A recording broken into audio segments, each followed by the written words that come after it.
Começa agora o programa Pessoas de Valor aqui na Santa Cília TV e você já sabe, se você quiser assistir esse ou os programas anteriores, você vai lá no pessoasdevalor.com.br ou no santaportal.com.br, tá lá todos os episódios, a gente tem canal no YouTube, tudo, né? A Santa Cília TV tá em todos os lugares, está no aplicativo, então é bem legal de você poder acompanhar a gente onde você estiver, não só na região da Baixada Santista, mas em todos os lugares. E hoje a gente está com uma pessoa aqui que já está desenvolvendo uma carreira, né, fora, extramuros aqui da região, né, porque acabou de publicar um livro recentemente e está dando entrevista em vários programas, participando aí, dando palestras em vários lugares, país afora. E aí, finalmente, a Elis no programa e eu e o Roberto, como sempre, né, entrevistando uma pessoa bem especial e o programa hoje super descontraído. A gente aproveitou aqui um lugar bem reservado em Santos para fazer essa entrevista, fugimos um pouco da de casa, porque afinal a gente vai falar um pouquinho sobre um tema que é interessante falar com a natureza, porque a gente vai abordar um pouquinho essa questão da tecnologia e tudo mais. Roberto, finalmente saiu esse programa, né? Realmente, né? Conversando com a Elis para ela vir, contar aí o trajeto dela, falar sobre o livro, essa questão, né? De como é que a gente pode se desenvolver interiormente, como isso reflete na nossa vida, nos nossos relacionamentos como um todo. É muito bom estar com a Elis aqui. Elis, seja bem-vinda. Parabéns pelo livro. Eu até gosto de pensar assim que, como a gente trabalha com inteligência emocional, eu sou da área de comunicação e depois fui estudando um pouquinho o comportamento, tudo, tem um pouco uma relação com a outra. Eu queria começar falando contigo porque para mim é um pouco contrastante, né, pegar uma pessoa que de repente é de sistemas de tecnologia, né, uma pessoa que aparentemente está mais linkada nos números, mais voltadas para a questão matemática, falar de repente de desenvolvimento humano, de comportamento. Como que foi para você essa migração e principalmente de trabalhar esse livro que faz a conexão entre as duas partes, em partir do princípio que a gente, de certa forma, precisa também se reprogramar, né? Sim. Em primeiro lugar, obrigada pelo convite, Ari, o Roberto. Então, na minha vida, né, eu sempre fui eu estive muito insatisfeita com relação ao que eu fazia. Eu trabalhava num banco, trabalhei por quase 16 anos num banco em São Paulo e eu era muito satisfeita com relação ao que eu desenvolvia mesmo no meu trabalho. E aos pouquinhos eu fui cada vez mais percebendo que aquilo não era realmente para mim. E aí foi a partir da negativa de um feedback do meu gestor que eu realmente consegui mudar de vida, assim. Eu falo de vida porque foi de vida pessoal e profissional. No primeiro momento, quando eu recebi esse feedback, eu era de uma área de sistemas e eu fui para uma área de suporte, justamente por causa disso. Porque ele chegou para mim e falou assim: Elis, para você ter que vir para essa área nova de suporte, você vai ter que falar em público. E esse meu gestor anterior que me deu o feedback de que eu precisava me expor mais, ele me fez repensar sobre realmente o que eu queria para a minha vida. E quando eu aceitei esse novo desafio de me expor mais, eu tive que aprender a falar em público. E foi nesse momento que eu procurei o coaching. E aí o coaching entrou na minha vida justamente por essa necessidade de falar em público. E aí depois disso, depois de um ano, eu acabei me formando em coaching pelo IBC, que é o Instituto Brasileiro de Coaching. E a partir daí eu fui me desenvolvendo mais e aí chegou o momento que eu decidi que eu realmente queria mudar de profissão. Você, no caso, literalmente mudou sua vida por causa do coaching? Foi exatamente. Primeiro como coach, como cliente, e aí depois eu fui ser a coach mesmo, né, com as formações em programação neurolinguística também, para poder fazer essa transição de carreira. Me fala um pouquinho, dá licença, me fala um pouquinho o que é esse Como Desbugar Sua Mente, né, que é o título do livro. Sim, nesse livro, na verdade eu criei esse método que é o Inner Dev, que tem a ver com a TI, o Dev de Development, que é desenvolvimento, e o Inner, que é interior.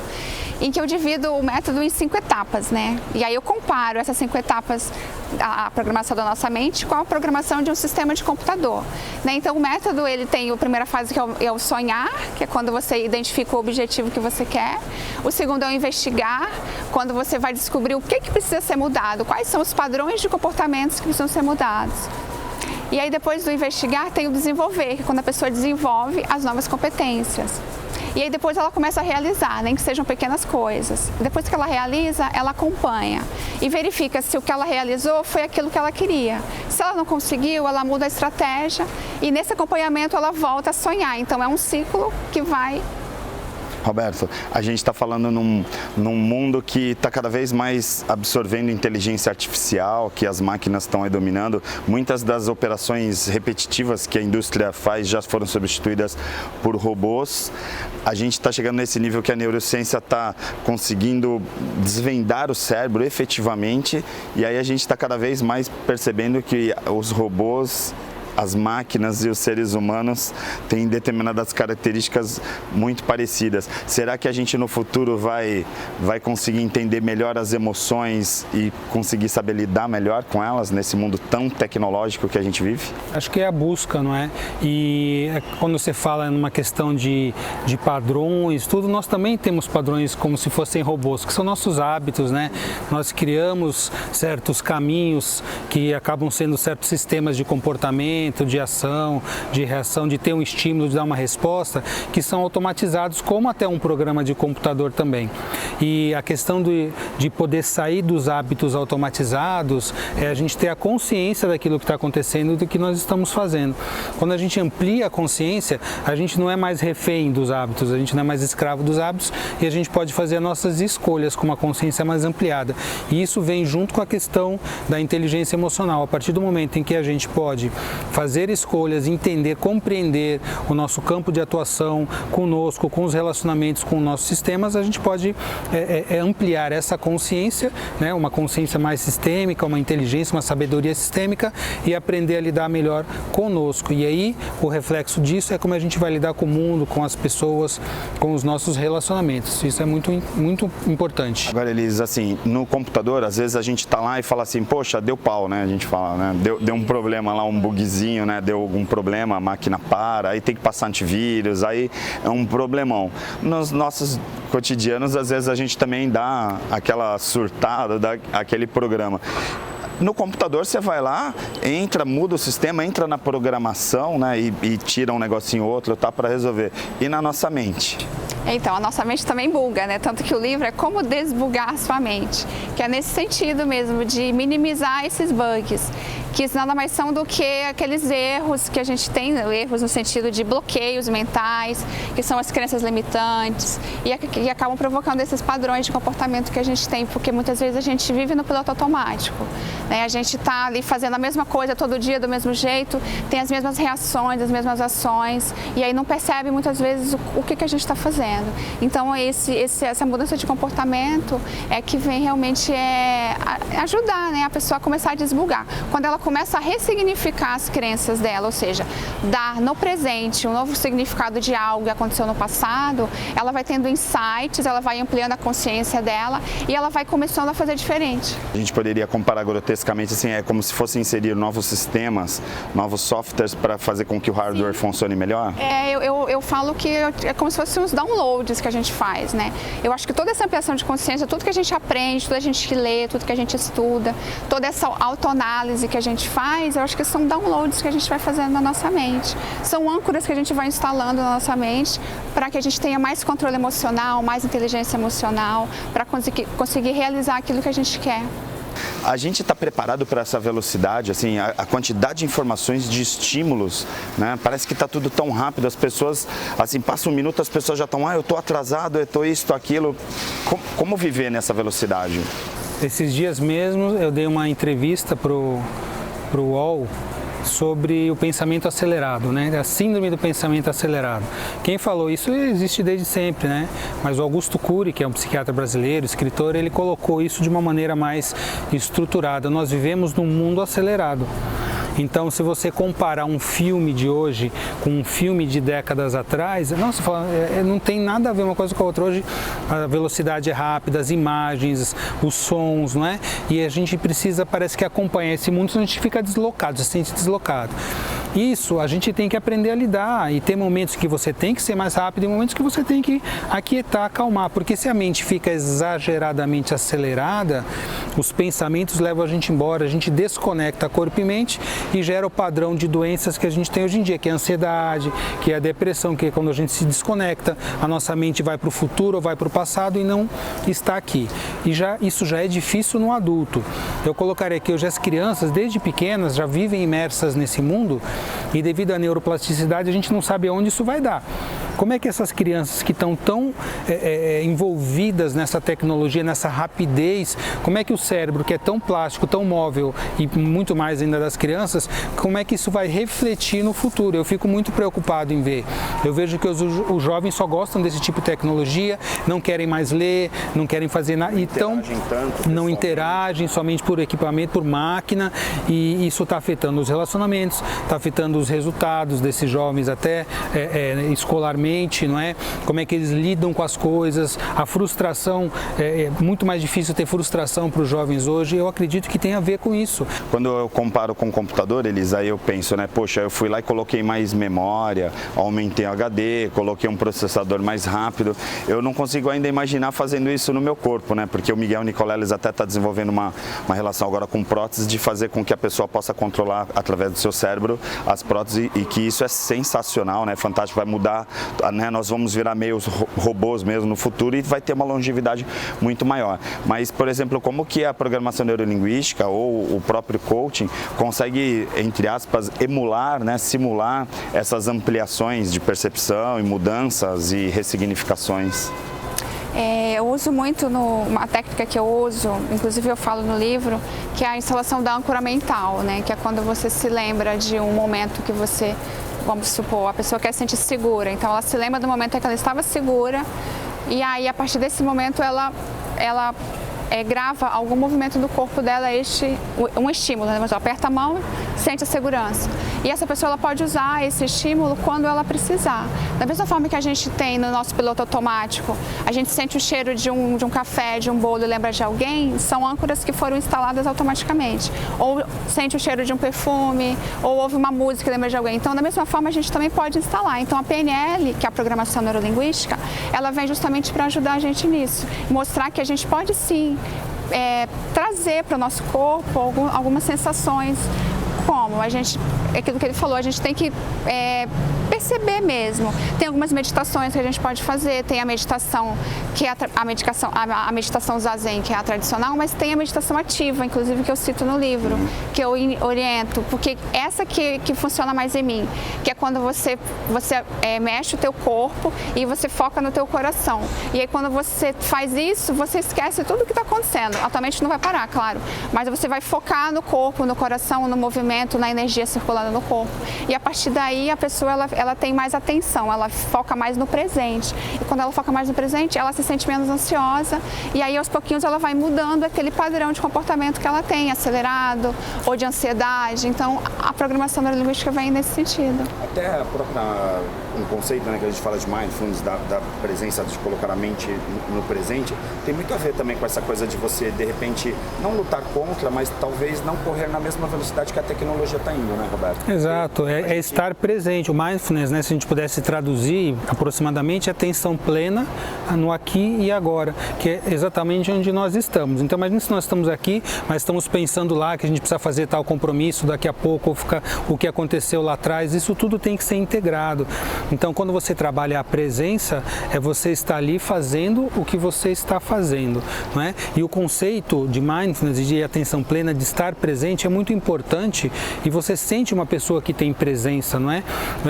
Até por telefone, você está falando com alguém no telefone, você percebe se a pessoa não está ali com você, e mesmo que você não está vendo ela está muito longe. Então, essa perda da presença que a gente tem hoje em dia é o que gera grande parte das doenças. Corpo e mente é uma coisa só, não dá nem para unir corpo e mente, porque fazem parte de uma totalidade que nós somos, mas o mundo de hoje, essa velocidade, esses estímulos fazem com que a gente se desconectou corpo e mente, né, de uma maneira artificial por conta de tudo, como a gente vive, como a gente interpreta o mundo, como a gente lida com ele, aí é o espaço para o adoecimento. Tanto que as terapias que buscam esse reencontro, né, yoga em sânscrito é a união, é voltar a unir corpo-mente, que é uma unidade, e a gente tem diversas maneiras de fazer isso, como a própria meditação mindfulness, a respiração que integra, né? É o portal entre o consciente e o inconsciente, é a única das funções autonômicas involuntárias que a gente consegue controlar. E aí todas as artes marciais, tai chi, yoga, meditação usam a respiração como algo muito importante nosso para integrar e reconectar isso. Por sinal, né, assim, se a gente for parar para pensar, não importa a área que a gente, né, circule, assim, a gente já trouxe dezenas de pessoas aqui no programa, né, que a gente entrevistou, e parece que o denominador comum é respiração. Né, assim, de a gente ressignificar coisas, de você poder estar presente ali naquele momento, de você fazer yoga, meditação, própria consciência sistêmica, naquele momento de você estar efetivamente presente naquilo. Parece que o oxigênio, né, parece muito óbvio, né, porque, poxa, oxigênio, sem oxigênio a gente não sobrevive, né, mas o respirar com consciência acaba sendo um aspecto muito importante, né? Duas respirações, a primeira quando a gente nasce e a última a respiração quando a gente morre, né? Sim. Aprender a respirar é um trajeto assim que a gente precisa reaprender a respirar, porque quando a gente era pequeno, bebê, a gente sabia fazer aquela respiração profunda abdominal. Então, conseguir refazer esse processo, esse caminho, vai ajudar muito nesse reequilíbrio, nesse reencontro corpo e mente. Agora me fala uma coisa, você trabalhou com sistemas, depois foi para relacionamento, aí começou a trabalhar com pessoas, né? O que é mais difícil? Pessoas ou computador ou máquinas? Olha, os dois. Os dois. Quando eu era da área de sistemas, o difícil para mim era conviver com as pessoas, né? Porque eu era muito tímida. E aí eu era muito introspectiva, sempre fui muito reflexiva com relação às coisas. E hoje eu também, né, hoje eu estou tendo a oportunidade de realmente melhorar aquilo que eu não tinha lá na área de TI. Então eu acredito que são desafios diferentes. No momento da TI eu tinha o desafio de lidar com as pessoas e agora eu estou podendo praticar realmente isso, que é me relacionar mais com as pessoas, e está sendo muito, muito bom para mim nesse sentido, porque hoje eu estou falando em público, né, coisas que eu não falava antes. Então a transformação que eu estou tendo, eu consigo inclusive passar para as pessoas que eu atendo, porque o Dr. Roberto sempre fala, né, que o terapeuta ele só vai, né, ele só leva o cliente até onde ele foi, né? Então, quando eu vivencio isso, então fica mais fácil de eu poder passar isso para as pessoas também, porque eu já vivenciei. Então, é mais fácil que as pessoas acreditem em mim, falam, nossa, mas se serviu para a Elisa, eu também vou conseguir, né? Com certeza. Congruência, né? Exatamente. Com certeza. Legal. Vou fazer o seguinte, vamos fazer um rápido intervalo aqui no Pessoas de Valor e a gente volta já com essas duas pessoas incríveis.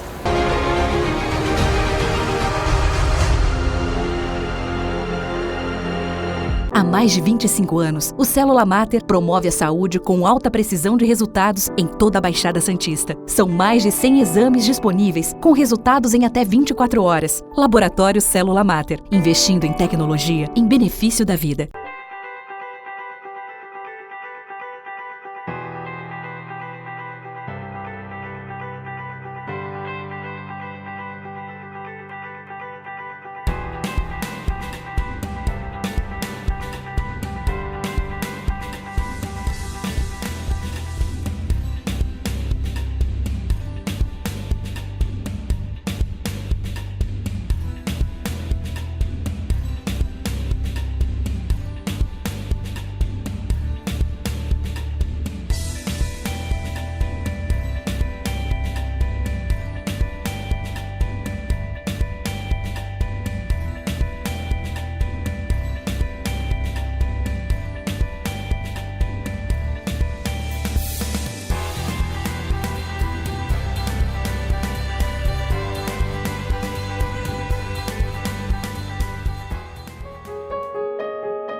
Estamos de volta aqui com Pessoas de Valor na Santa Cecília TV e estamos falando um pouquinho sobre a relação de inteligência artificial, informática e tal, porque nós temos uma ex-programadora, uma ex-TI, né? Pode chamar assim, né? Pode. Que o pessoal na empresa normalmente fala, TI. E eu e o Roberto, a gente está aqui tentando dissecar uma pessoa super tímida ou ex-tímida, né? Porque já reprogramou. Eu particularmente acho que nós três temos isso em comum, porque hoje quem vê eu me apresentando, fazendo palestras e dando treinamentos, inclusive inclusive eu dou curso de oratória. Eu acho que essas técnicas que a gente fala aqui, né, e nos treinamentos que a gente dá, realmente funcionam porque funcionaram com a gente. Então a gente pode falar, olha, eu sou modelo do que funciona e o que não funciona, né, Roberto? E aí, assim, para mim, me vem muito, assim, a ficção científica de coisas que a gente vê nos filmes e nos livros de ficção científica de, olha, as máquinas vão substituir, aí você tem Exterminador do Futuro, você tem substituto lá que a pessoa fica numa realidade virtual, tal. Vocês não acham, e aí queria que os dois falassem um pouquinho sobre isso, porque é uma curiosidade mesmo, e eu tenho certeza que nosso telespectador também tem essa curiosidade. Não parece que a gente está se aproximando daquilo que era ficção científica? Porque com essa coisa do Miguel Nicoleles, de o cara conseguir comandar a prótese dele com o cérebro, com a realidade virtual, com a inteligência artificial, a impressão que dá é que a gente está caminhando para aquela ficção sendo uma realidade. O que você acha? Eu acho que já é, né? Já é em grande parte uma realidade. Quando a gente lembra do George Orwell, 1984, que já passou há tanto tempo, ele falava no Big Brother que todo mundo ia estar conectado, vendo todo mundo, a realidade que a gente hoje vive é essa. Quando você vê filmes de ciborgue, de androide, a gente já tem o Nicoleles, a gente já tem órgãos reconstruídos artificialmente, impressora 3D. Então, até isso é muito bom, né? Quando a gente consegue fazer um bom uso da tecnologia, isso vem para ajudar, para crescer o ser humano. Aí tem os filmes, Terminador, Matrix, a gente fala, pô, mas pode ter esse outro lado também que é meio perigoso.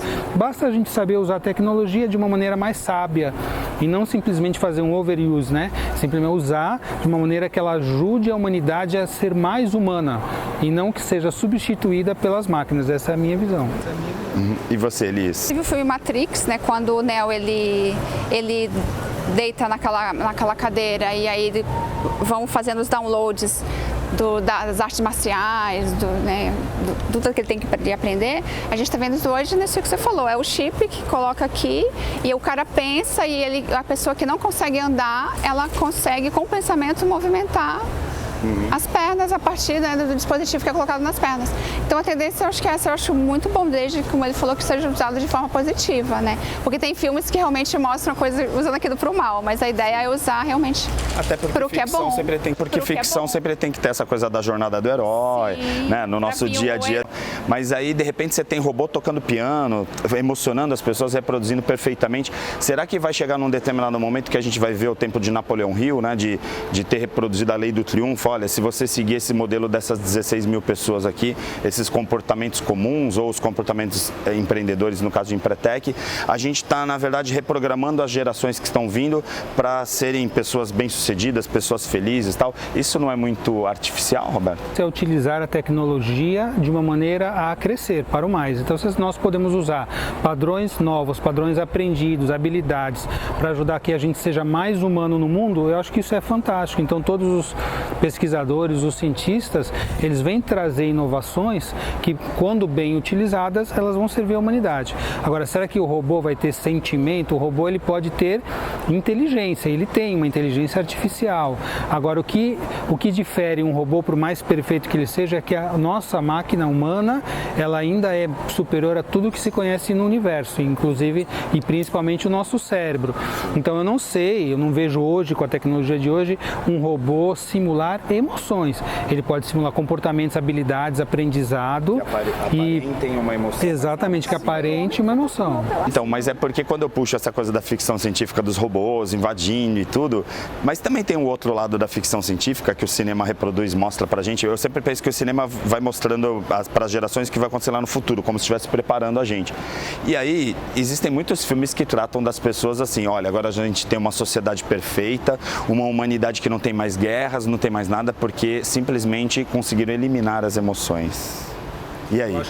A gente precisa integrar as emoções, aprender a ter habilidade com as emoções, a inteligência emocional. Aí sim, você vai ter uma sociedade que vai caminhar para melhorar. A sociedade perfeita eu não conheço e acredito que não vai existir nada perfeito. Até o Bert Hellinger ele falou, né? Quem busca a perfeição busca a morte. Então a gente tem que buscar melhorar sempre. Mas quando fala assim, chegou num ponto final, então pode morrer porque acabou tudo. Então acho que a gente sempre está em evolução. O ser humano está em evolução. A tecnologia está em evolução. A sensação que dá é que a gente, com a inteligência emocional, aprender cada vez mais a lidar com as emoções, a sensação que dá é que de repente a gente fala assim, olha, agora você tem uma resiliência maior. Então assim, a gente vai poder até amar uma pessoa, mas de repente não se apaixonar. porque a gente está, de certa forma, trazendo uma temperatura mais amena para as relações. Não sei se vocês entendem onde eu quero dizer. Tipo assim, eu te reprogramando, você era passional, você brigava com todo mundo e agora você não briga mais, sabe? Aí vai vivendo uma geração que vai passando para outra e aí cada vez a gente vai ficando mais morno. A gente é que muda. Quando a gente muda, a outra pessoa também acaba mudando. Então a gente não pode esperar que a mudança do outro, né? Então por isso que a ampliação da consciência vem para isso. Às vezes a pessoa que a gente convive é a mesma, só que quando a gente começa a mudar os nossos comportamentos, aquela pessoa percebe aquilo e ela também vai. Então eu acredito que seja mais nesse sentido. Tá, e você, o que você acha? Eu penso da seguinte maneira. Não, eu não penso assim dessa maneira. Eu acho que quando você fala que a gente vai ter inteligência emocional, não significa que a gente vai amornar as emoções. Tá. Eu vejo assim que uma pessoa pode ter muita inteligência emocional e ser muito apaixonado pela vida, né, ser vibrante, olhar as coisas com um total entusiasmo, né, Deus dentro. Quer dizer, eu vejo assim. Isso não significa que a gente tem que ser explosivo nas emoções, né? Controlar os outros. Controlar melhor as emoções, mas são emoções totalmente vivas. Quando você passa a olhar para a vida com uma consciência mais ampliada, você passa a ser apaixonado e amar tudo, a existência como um todo. Isso não significa que você tem que sair correndo e explodindo com as pessoas. Então, o equilíbrio emocional, ele também pode ser intenso, mas um intenso harmônico, que não vai querer controlar o outro. Você fala assim, paixão. Paixão é um movimento natural. Uma primeira fase de um relacionamento ou de um conhecimento é a fase da paixão. Quando você tem aquilo grande, não é? Porque você está num contato mais ampliado para realmente conhecer um ao outro e depois aquilo se estabiliza, mas não quer dizer que fica ruim. É até uma evolução para um outro nível. Você mantém parte daquela paixão e evolui para um nível de amor que é mais amplo e mais completo. Eu entendo assim. O que ele disse no relacionamento quando de um casal, né? Tem uma pessoa que é muito carente e ela projeta todo o amor que ela quer receber na outra pessoa. Ela não tem aquele amor interno. Que vem dos pais, de repente, exatamente. Né? Essa falta, né? Exatamente. Por uma carência que ela teve dos pais, ela não consegue suprir essa carência dentro dela. E ela acaba projetando. Então, mas aí vamos lá. Mas aí, por exemplo, aí você projeta. Só que aí, de repente, você vai lá com programação neurolinguística ou vai no psicólogo, ou seja, faz um trabalho em cima dessa pessoa. Aí essa pessoa ressignifica isso. Ela, de certa forma, vai mudar a relação dela com o outro. Sim, morna. Não, ela não ficou morna. Simplesmente a pessoa, ela conseguiu acolher a criança interior dela, porque a gente é que tem que cuidar da nossa criança. Tá. E muitas vezes a gente acha que o outro que tem que cuidar, né? Então, quando a pessoa, ela muda esse comportamento, ela tem o amor próprio, ela tem a autoestima e ela cuida dela, o relacionamento melhora, mas não no sentido de estar morno, ele fica mais equilibrado com relação na troca dos sentimentos. Então, em outras palavras, como vocês estão vendo, a ficção científica está sim trazendo um monte de coisas do futuro, mas também cabe a nós administrar isso para saber até que ponto as máquinas vão nos substituir, por exemplo, em relacionamentos, você vai se casar com um robô ou com uma robô, ou, por exemplo, você vai deixar de ser passional no seu relacionamento, seu relacionamento de repente vai acabar com a paixão, seria isso? Profundo, inclusive, quando você se abre na fase da paixão, mantém uma estrutura de paixão, vai para o amor, você se entrega, né? Aí são duas pessoas, dois parceiros caminhando com um objetivo comum, né? Não é uma simbiose e não é um afastamento, é uma pulsação. Então, uma hora você está mais próximo, uma hora você está mais distante, você mantém um quê de individualidade e você tem um quê de relacionamento. Porque se você ficar individual, você não precisa estar relacionado. Se você ficar simbiótico, você está repetindo uma relação que você teve lá, bebê com a sua mãe, por uma carência. Então, saber se relacionar de uma maneira adulta é quando você se abre para o outro, cria projetos em comum, mantém sua individualidade e você pode se mostrar como você é. Não tem nada mais profundo e mais amplo do que isso. Porque o resto é máscara. Os relacionamentos iniciais são de máscara com máscara. A pessoa nem conhece quem o outro é. Depois, quando descobre a sombra, né, que começa passa pela sombra, pelo lado negativo, e mesmo assim eu vou investir nessa pessoa e ela vai investir em mim. Então esse projeto, esse investimento, ele amplia demais o relacionamento. Para mim, ele fica muito mais profundo. Não tem nada de morno aí. Perfeito, tá vendo? Essa provocação é importante porque muita gente fica, vai ficar fazendo esses treinamentos, todo mundo fica igual, é que nem uma seita, tal. Não, muito pelo contrário, tá bom? Elis, obrigado pela tua presença, a gente tá chegando no final do programa. Eu queria que você convidasse as pessoas, aonde que encontra, num site, para quem tiver interessado em ler o livro, como que faz? Ele está à venda na Realejo e na Martins Fontes do Gonzaga, em São Paulo, na Martins Fontes da Paulista, ou no meu site, elisborsoi.com, ou então... Tá aparecendo aí no vídeo. Isso, ou então na Amazon. Tem o livro o digital e o livro físico. Perfeito. Roberto, obrigado. Foi um programa... Finalmente a gente conseguiu fazer o programa com a Elis, né? Num dia maravilhoso como esse aqui. Então, Pessoas de Valor termina aqui e você continua com a programação da Santa Cecília TV. Até a semana que vem.